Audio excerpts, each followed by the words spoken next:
Rabbi Lord Sachs, Rabbi Ephraim Nervous, Rabbanim, Chaverim, Chaverim of Bnei Akiva, ladies and gentlemen. We gather tonight, as we do each year, on a journey from the pain and remembrance of Yom Ha'atzmaut to the joy and celebration of Yom Ha'atzmaut. The distinction is artificial.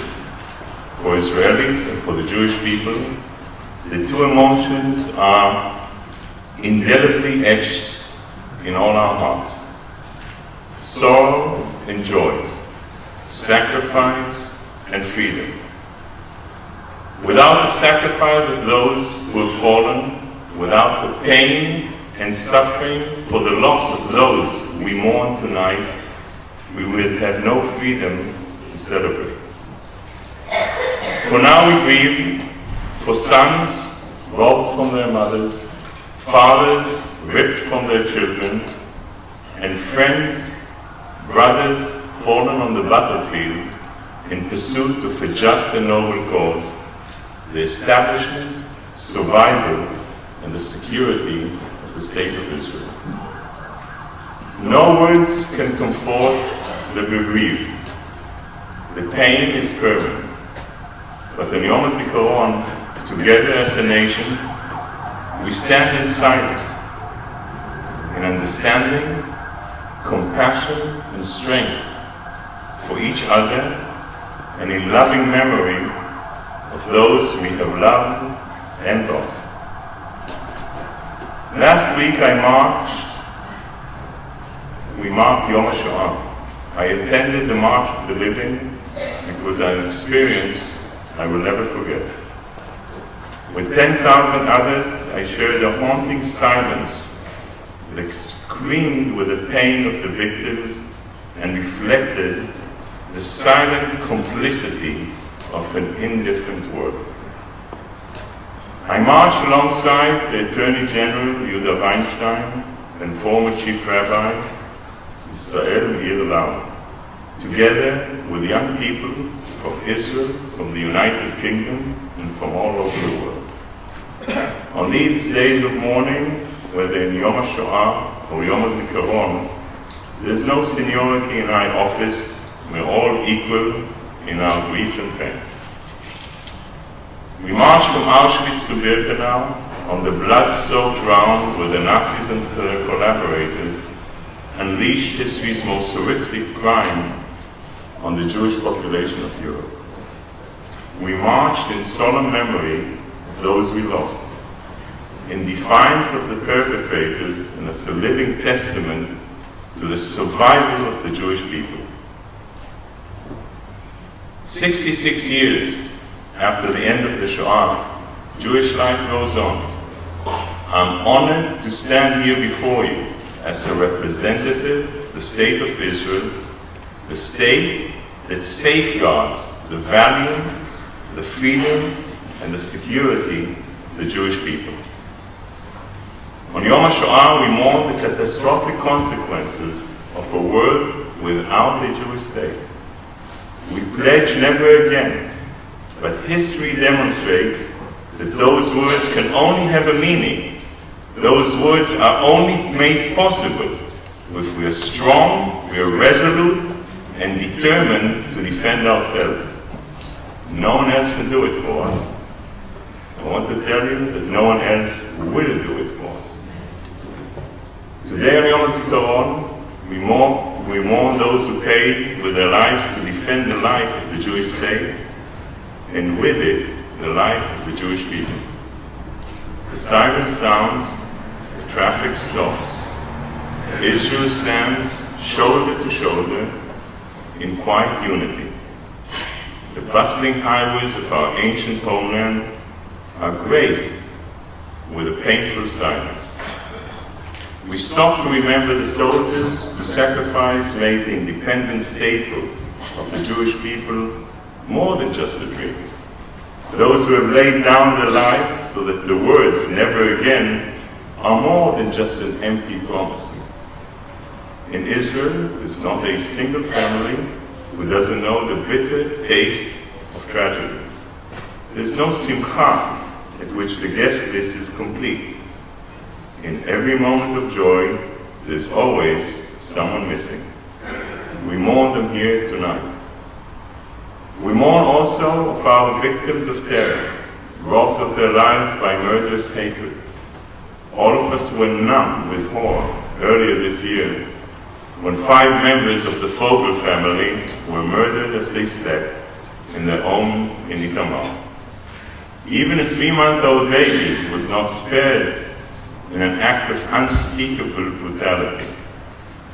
Terror and extremism do not distinguish between soldier, civilian, man, woman, or child.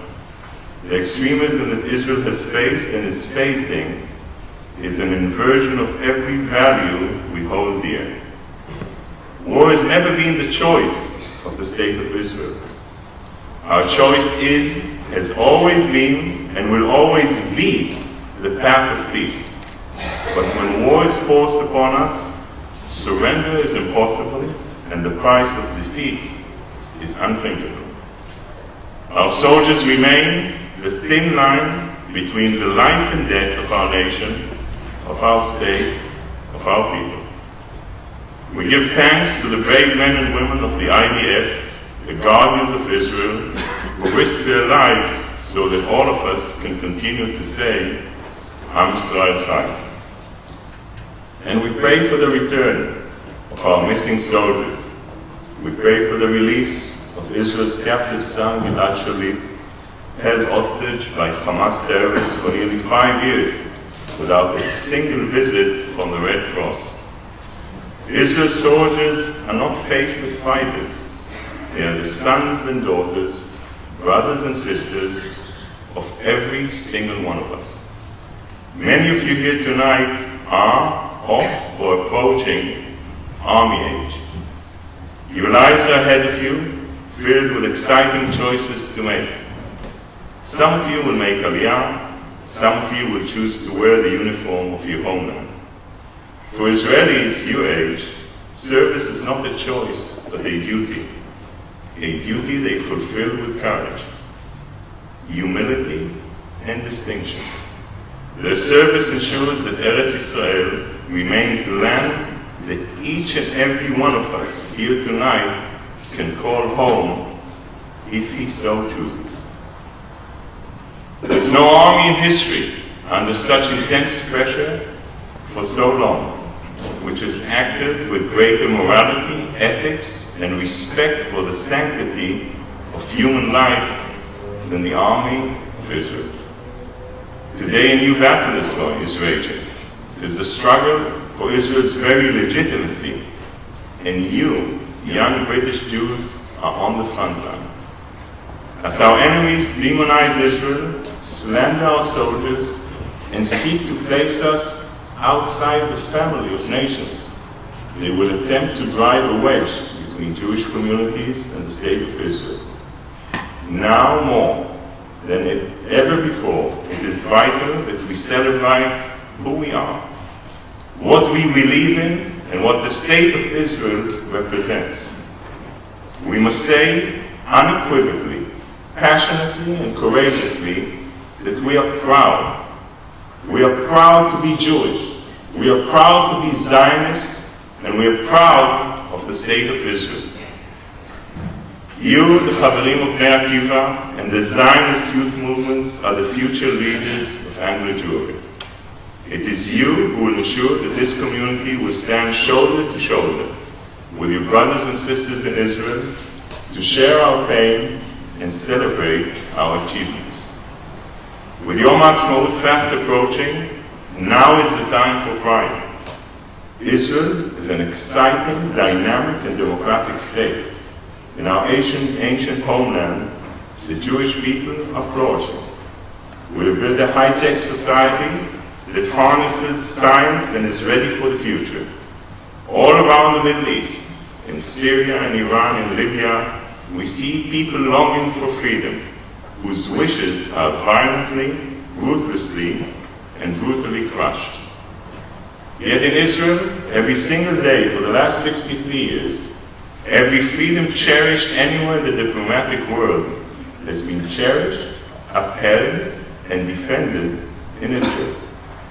Freedom of expression, freedom to disagree, the freedom to live life, progress, and excel, the freedom to live as Jews, as a free people in our own land. That can never, ever, ever be taken for granted.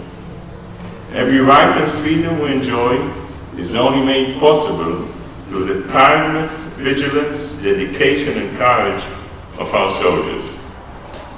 We reach out a hand for those who would take it, but with the other, we hold the shield of David very close to our chest. We strive for peace, but only if we are strong, secure, and fearless in our defense can peace be possible. We offer gratitude to our soldiers serving to protect our nation, and we stand together in solidarity, united in our heartache, pain, and loss for those who have fallen. The fallen soldiers, defenders and heroes of the state of Israel and the Jewish people. HE Ron Prosor. Thank you.